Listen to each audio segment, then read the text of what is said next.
Hello दोस्तों, मेरे channel में आपका बहुत-बहुत स्वागत है। आज हम देखने वाली है एक ज़बरदस्त मूवी जो आपका दिमाग हिलाकर रख देगी। तो ये लड़की जो है इसका नाम है शिमोना, जो अपने लॉकर से पैसा निकालने के लिए रात में बैंक पर आई है। और यहाँ पर जब वो पैसे निकाल कर जा रही थी, वहाँ का रास्ता बहुत खतरनाक था और बहुत ज़ोरों से बारिश हो रही थी। इसीलिए शिमोना अपनी गाड़ी में बैठकर जब एक खतरनाक रास्ते पर गुजर रही थी, वहाँ के पुलिस ऑफिसर ने उसे सावधान रहने को कहते हैं और ना जाने की सलाह देते हैं, पर शिमोना उनकी बात नहीं सुनती और वहाँ से चली जाती है। थोड़ी दूर पर वहाँ पर एक पेट्रोल बंक आता है। वहाँ पर एक टेलीफोन बूथ भी था, तो शिमोना उस आदमी को डालने को कहती है और उसके कैबिन का फ़ोन यूज़ करने को बोलती है। थोड़ी देर के बाद जब वो आदमी शिमोना को कहता है कि उसकी गाड़ी में कोई है, पर उसकी हकलाने की आदत से शिमोना डर जाती है। वो डर कर उसे फ़ोन से ज़ोर से मार देती है और वहाँ से कार लेकर भाग जाती है। इस तरह से आगे बढ़ने ही वाली थी, तब उसे मालूम होता है कि पीछे कोई है। जब वो मिरर में देखती है, तब वहाँ पर 2 आँखें नज़र आती हैं। वो पीछे बैठा आदमी शिमोना एक कवर को उसके मुँह से ढककर उसकी हत्या कर देता है। तब से शिमोना लापता होती है और कहानी प्रेजेंट में आती है, जहाँ पर ये लड़की हूबहू शिमोना जैसी दिखती थी। ये एक एक्ट्रेस है, इसका नाम रिया है। जब देव उसकी जान बचा देता है, तब वो देव से अट्रैक्शन हो जाती है और जब भी वो कहीं जाती थी, तब वो देव से मिलती थी। तब वो देव से प्यार करने लगती है। इसी बहाने देव उसे कहता है कि उसे एक फ़िल्म ऑफ़र होने वाली है। जब थोड़ी दिनों के बाद जब रिया को एक फ़िल्म ऑफ़र आता है। ये आद इस मूवी का प्रोड्यूसर है जिसका नाम ऋषि है। ये रिया के पोर्टफ़ोलियो को देखता है, उसके पिक्चर्स को देखकर रिया ये बात देव से कहती है और थोड़ी दिनों के बाद शिमला को चली जाती है। और जब वो शिमला पहुँचती है, तब वहाँ पर एक बड़ा-सा टनल था, जिसमें हनुमान मंदिर की घंटियाँ बज रही थी और पास ही में पेट्रोल बंक है। ऋषि जब पेट्रोल भराने के लिए पेट्रोल बंक पर गाड़ी रोकता है, तब वो पेट्रोल बंक का आदमी रिया को शिमोना समझकर एक गोल्ड फिश देता है और रिया उससे खुश हो जाती है और देव को सारी बात बता देती है, कैसे वो मंदिर की घंटियों की आवाज़ बज रही थी। और थोड़ी देर में वो घर पहुंच जाते हैं। ऋषि और जब रिया घर पहुंचते हैं, तब वो मोनी कपूर यानी कि डायरेक्टर से मिलवाने का कहता है। जब यहाँ पर रिया अपनी बाथटब में नहा रही थी, तब उसे कुछ आवाज़ आती है। जब वो बाहर आकर देखती है, तो ऋषि ऑलरेडी घर के अंदर था। जब वो ऋषि से कहते हैं कि मैंने डोर को लॉक किया था, तो तुमने कैसे खोला? तो ऋषि कहता है कि वो डोर लॉक ही नहीं हुआ है। तब थोड़ी देर के बाद वो मोहित कपूर रिया से मिलता है और एक चित्र दिखाता है, क्योंकि वो वैसी ही दिख रही थी। रिया बहुत खुश हो जाती है और दूसरे दिन टेक लेने के लिए रेडी हो जाती है। यहाँ पर जब वो रात को खाना खाने के बाद देव को फ़ोन लगाने की कोशिश करती है, पर वो घर के सारे फ़ोन डेड हुए थे। वो खामोश हो जाती है। जब उसे स्क्रिप्ट दिया जाता है, तो वो पूरी रात स्क्रिप्ट पढ़ती है। उस जगह पर उसे अजीब तरह से डर महसूस हो रहा था और सुबह जब वो शिमोना जैसा एक ड्रेस पहनकर आ जाती है और उसी तरह के बाल भी बनाकर आती है और पूरे डायलॉग्स की रिकॉर्डिंग चलती है। उस रिकॉर्डिंग को एक पार्सल में बनकर जब ऋषि उसे रिमोना को देने के लिए चले जाता है। यहाँ पर रिया जिद करती है, पर भी उसे नहीं ले जाता। यहाँ रिमोना रिया को देखकर बहुत खुश हो जाती है। रिया को शिमोना समझ बैठती है। यहाँ रिया का अस्तित्व मिटाने की कोशिश की जा रही थी। उसके पासपोर्ट और ड्राइविंग लाइसेंस को जला दिया जाता है। इस तरह से रिया को मालूम होता है कि वो एक बड़े जाल में फंस चुकी है। देव रिया का फ़ोन बहुत दिन तक नहीं आने के कारण उसके दिए गए नंबर से जब कॉल करता है, तो मोनी कपूर जो डायरेक्टर है, वो बहुत दिनों पहले ही मर चुका है। कहानी प्रेजेंट में आती है और हमें मालूम होता है कि रिया उसका सारा बंदोबस्त करती है, वो दोनों 2 लोगों से बचने का, ऋषि और उसके चाचा से। ये दोनों रिया को एक जाल बिछाकर सपड़ा देते हैं। तभी रिया देखती है कि एक आदमी नकाब के पीछे देख रहा था और ये चौकन्नी हो जाती है और दूसरी चीज़ों पर नज़र डालती है, तब उसे मालूम होता है कि एक शीशे के पीछे भी एक रास्ता है। जब वो शीशे को हिलाकर देखती है, तो वो शीशा बाहर आ जाता है। वहाँ पर एक रूम थी, जहाँ पर बहुत सारे चीज़ें रखी हुई थी, बेसमेंट था।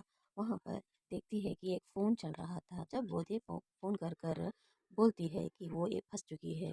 तभी वहाँ पर ऋषि उसके रूम में उसे ना पाकर बेसमेंट पर आ जाता है और उसका फ़ोन काट देता है और रिया को धमकी देता है कि इस तरह की कोई भी गलती ना करें। अगर वो कोई गलती करेगी, तो वो उसे मार देगी। थोड़ी देर में हाथापाई हो जाती है ऋषि और रिया के बीच। तभी उसे मालूम होता है कि शिमोना बहुत दिनों पहले ही मर चुकी है और उसकी लाश उसे एक बॉक्स में मिलती है। यहाँ पर देव निकल जाता है रिया को ढूंढने के लिए। सवेरे मालूम होता है कि रिया के सारे बाल काट चुके हैं और उसकी एक अंगुली भी ऋषि ने काट चुकी है, जिससे कि ये साबित हो कि वो रिया नहीं शिमोना है। इसे देखकर रिया बहुत दुख होती है और बहुत ज़ोर से रोने लगती है और नीचे जाकर रिया ऋषि को मारने लगती है। तभी ऋषि उसे एक बेहोशी का इंजेक्शन डाल देता है। कहानी फिर से प्रेजेंट में आ जाती है और ये देव रिया को ढूंढने निकला हुआ होता है, पर उसे मालूम नहीं होता कि कौन सा टनल है। वहाँ पर बहुत सारे टनल मिलते हैं। उसे एक आदमी हेल्प करता है और वहाँ पर एक पेट्रोल पंप भी मिल जाता है, जिससे कि वो साबित हो कि रिया कहाँ थी। तब देव वो पेट्रोल पंप वाले आदमी को रिया की फ़ोटो दिखलाता है, तो वो पहचान लेता है। तब वो कहता है कि वो इसी रास्ते पर गुजरी है। तब जब देव वहाँ पर हनुमान मंदिर में पूजा करते हुए जाकर ढूँढता है, तब उसे रिया की आवाज़ आती है। पर जब रिया घर की खिड़की तोड़कर बाहर आती है, तो वहाँ पर देव नहीं ऋषि होता है। यहाँ पर देव का एक्सीडेंट भी हो जाता है। वो रिमोना के घर में आ जाता है। तब जब देव रिया की फ़ोटो रिमोना के साथ देखता है, तो बहुत हैरान हो जाता है और उसे मालूम हो जाता है कि ये लड़की भी रिया से कनेक्टेड है। तब वो रिमोना के साथ रहने लगता है। जब ऋषि रिमोना को अपने घर शिमोना के बारे में बताने के लिए बुलाता है, तब रिमोना भी आ जाती है।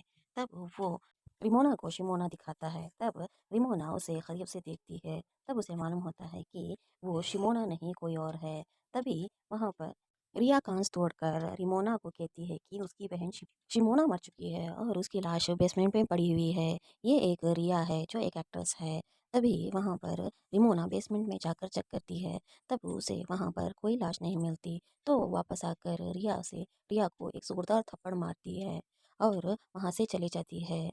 और दूसरे दिन जब रिया एक प्लान बनाती है, वो चाचा भतीजे को एक ऑफर देती है कि अगर वो शिमोना को मारेंगे यानी कि रिया को मारेंगे तो सिर्फ 25 करोड़ मिलेंगे, अगर वो रिमोना को मारेंगे तो उसे वो 8 करोड़ देगी, 800 करोड़ देगी। तो इस तरह से वो चाचा भतीजा रिया के फेवर में आ जाते हैं और रिमोना को मारने की साजिश करते हैं। इसी दौरान जब रिया ऋषि की एक उंगली कट कर देती है और उसे वो दर्द महसूस करने को कहती है, जैसे उसने रिया की उंगली कट करी थी। उस दिन भी रिया को बहुत दर्द हुआ था। तभी चाचा रिया को मारने की कोशिश करता है, पर उसे ऋषि रोक देता है। दूसरे दिन जब रिमोना के अंकल सारी प्रॉपर्टी के हकदार रिमोना को बना देना चाहते हैं, इसी दौरान चाचा और भतीजा शिमोना को रिमोना और उसके अंकल से मिलवा देते हैं, जिससे कि ये साबित हो जाता है कि शिमोना जिंदा है। इसे देखकर रिमोना बहुत ज़्यादा चौंक जाती है। तब मालूम होता है कि चाचा ने रिमोना का फ़ोन टैप किया होता है, इसीलिए वो अंकल की बात सुन लेता है। यहाँ देव भी रिया को देखकर बहुत हैरान हो जाता है, क्योंकि वो शिमोना जैसी ही दिखती थी।